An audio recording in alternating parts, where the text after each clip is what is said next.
What's going on, guys? Welcome back to another How to Wulong, and today we're going to be going over all the weapons and stuff.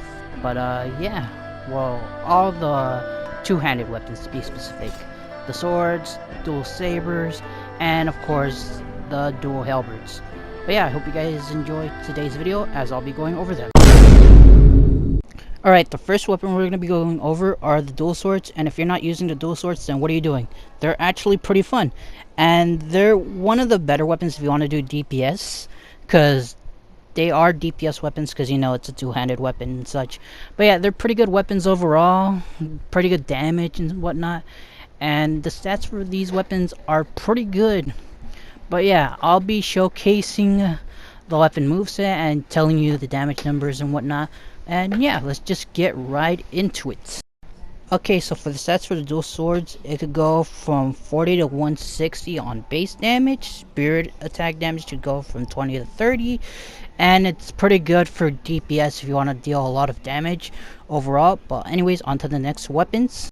Okay, so if you haven't tried the dual sabers, but if you have, then you know what I'll be talking about. But anyways, the dual sabers are one of the more interesting weapons. It does have the exact same moveset as the dual swords, but with the ending twist if you do the full combo, which is where you do like a little ninja type of jump in the air while slashing the enemy while you jump over them and stuff, which is interesting, but at the same time I feel like I could get myself killed. But if you're pretty good at doing combos with the dual sabers, go for it. They're decent for sure, but honestly up to you. Anyways, moving on from that, the base attack damage can go from 40 to 50, and the spirit damage could go from 10 to 20, which is kind of weird in a way, but I can see why they did this, because it does a lot of spirit damage, I will say that. But anyways, on to the last one. Okay, on to the last weapons, the dual halberds, which honestly, I was very excited for these weapons, but as soon as I got them, it's sort of a mixed bag for me, and I'm pretty sure it'll be a mixed bag for you, unless you train with these a lot. But at the same time, I can get what they're trying to go for right here. But these weapons are a high risk, high reward type of weapon. It could go from a W Riz to an L Riz when you're using them, depending on how you play with them.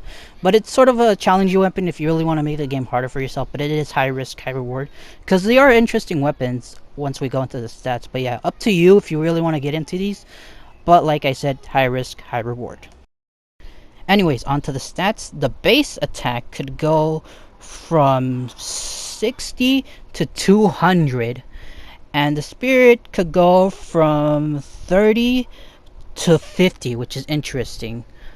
But yeah, that's about it, and I'll be honest, it really depends on what you want to use. But yeah, like I said, for the dual halberds, they're more of a high risk, high reward weapon because they do a ton of damage. Like, it's interesting because sometimes you'll do a lot of spirit damage, but then you'll do a little bit of spirit damage. But once you get into those fatal blows, you'll see the numbers pop up really fast. But anyways, I hope you guys enjoyed today's video as we went through each and every single weapon for this weapon type. And choose wisely, I guess. But besides that, I hope you guys have a great day.